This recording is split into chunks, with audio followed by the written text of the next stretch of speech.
Con respecto a las mayorías para tomar decisiones en una asamblea, tenemos que ver que el Código Civil y Comercial trae tres tipos de mayorías: la unanimidad, las 2/3 partes y la mayoría absoluta.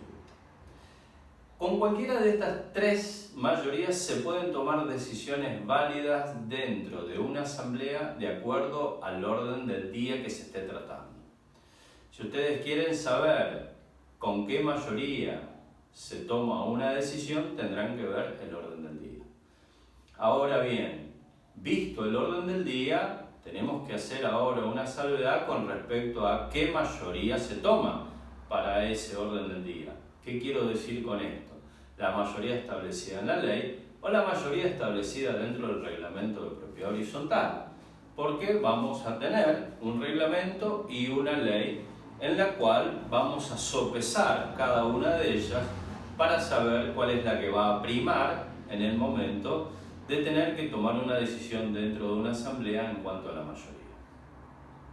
Vamos a tener reglamentos que son anteriores a la reforma y reglamentos que son posteriores a la reforma. La reforma del Código Civil y Comercial entró en vigencia a partir del 1 de agosto del 2015.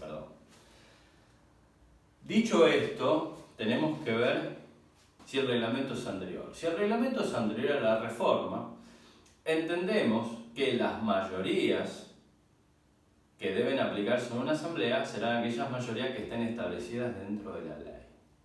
Ahora bien, si el reglamento es posterior a la reforma, vamos a tener que tener en cuenta que las mayorías que se deben tener en cuenta para tomar una decisión en una asamblea serán las establecidas dentro del reglamento.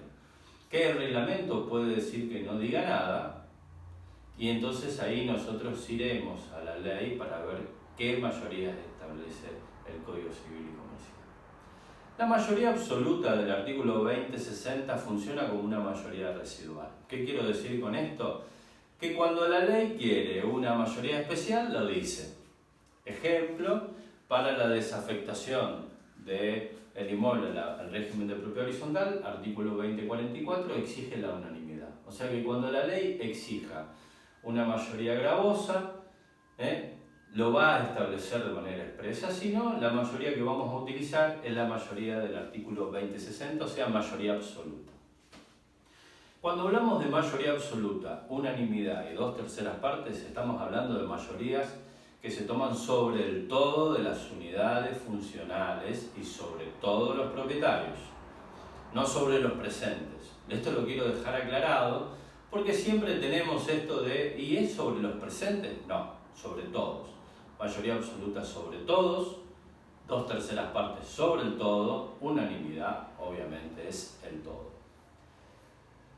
Con respecto a la mayoría absoluta, tenemos que decir que el artículo 2060 establece un doble requisito para poder obtener la mayoría absoluta.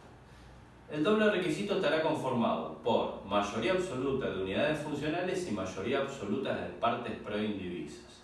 Cada unidad funcional dentro del reglamento tiene asignado un porcentaje sobre el todo.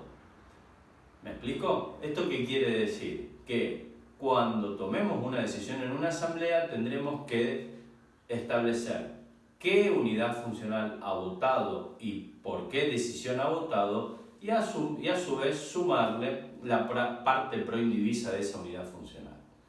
Sumadas las cantidades de unidades funcionadas y sumado la cantidad de partes proindivisas, tiene que dar la mayoría absoluta. Ejemplo, 10 unidades funcionales. Tienen que votar 6 para la toma de decisión y aparte esas 6 tienen que representar más del 50,01% de los votos. O sea, más del 50,1% de las partes proindivisas de la propiedad horizontal. La pregunta que nos hacemos es si para las 2/3 partes necesitamos también tener los dos requisitos o no, porque el artículo 2060 habla solamente de la mayoría absoluta.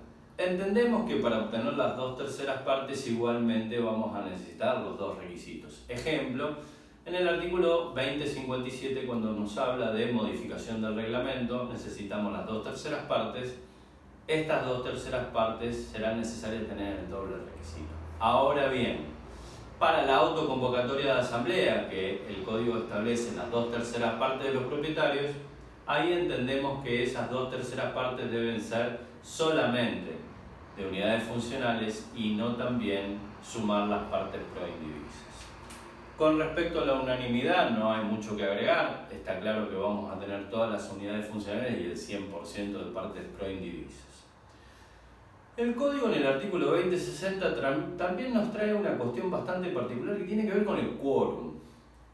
El quórum es la cantidad de personas o el número de unidades funcionales o el porcentaje que establezca la ley o el reglamento para que una asamblea pueda sesionar válidamente, no para tomar decisiones, sino para sesionar válidamente. En este caso, el Código Civil y Comercial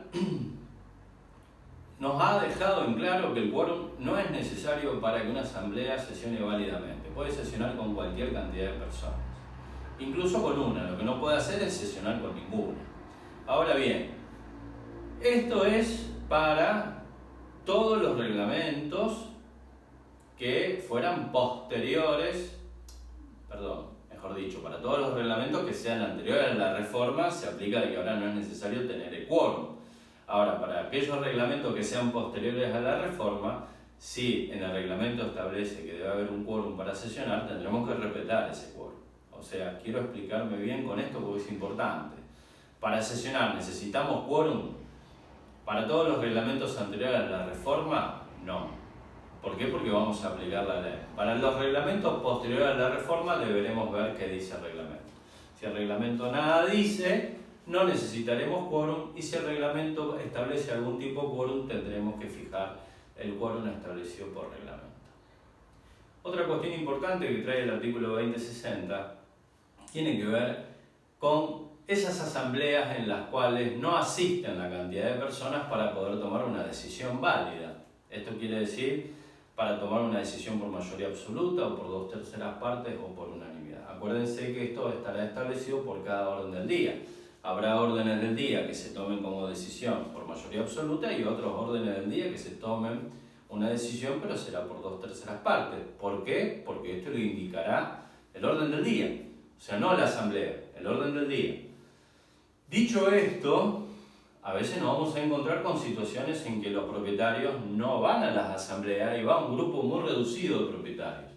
Este grupo muy reducido de propietarios puede en su momento tratar algún tema y intentar tomar una decisión. La ley dice que para este tipo de situaciones la mayoría de los presentes, o sea lo que llamamos simple mayoría de presentes, será aquella en la cual una decisión es tomada por un grupo de personas pero que no representan las mayorías mínimas que establece la ley. Ejemplo, somos 10 propietarios, pero a la asamblea asistimos 3 y 2 propietarios son los que pretenden tomar una decisión en un tema. ¿Qué va a decir la ley con esto? La ley lo va a llamar propuesta de decisión. A esta propuesta de decisión se la vamos a notificar a los ausentes. Vieron que dijimos que había 3. Bueno, se la vamos a tener que notificar a los otros 7 del ejemplo de 10 que acabo de dar. ¿Para qué? Para que esos 7 ausentes, ¿sí?, tengan un plazo de 15 días para hacer una oposición. O sea, ¿oposición a qué? A esa propuesta de decisión. Esa oposición tiene que hacerse de manera fehaciente y tiene que hacerse con los requisitos que establezca la ley. O sea, que la oposición será efectiva si se oponen la misma cantidad de personas que deberían tenerse en cuenta para tomar una decisión válida. O sea que en el caso de la mayoría absoluta deberían oponerse, para nuestro ejemplo de 10 unidades funcionales, 6. Si esa oposición no cumple con el requisito establecido por la ley o no hay oposiciones establecidas o propuestas por los propietarios de manera fehaciente, esa propuesta de decisión, pasado los 15 días, se transformará en decisión válida. Me han preguntado en algún momento si estos 15 días hábiles o corridos. Estamos dentro del Código Civil y Comercial, por ende, los días son corridos. Tomamos los días hábiles, inhábiles, administrativos, feriados, vacaciones, etc. Con respecto a esto, además, tenemos que decir que dentro del artículo 2060 va a tratar un tema bastante particular que tiene que ver con la caducidad para poder pedir la nulidad de la Asamblea establecida en un plazo de 30 días. Entendemos que este parrafito final del 2060 es un párrafo que ha estado descolgado por parte del codificador, descolgado en el sentido de que ha explicado muy poco a qué nulidad se refería, quién podría pedirla, en qué casos y demás. Entendemos que es una cuestión protectoria de aquellas personas que ven violados sus derechos a asistir a una asamblea o que dentro de la misma han encontrado alguna actitud violenta físicamente o psicológicamente por la cual no han podido tomar decisiones válidas.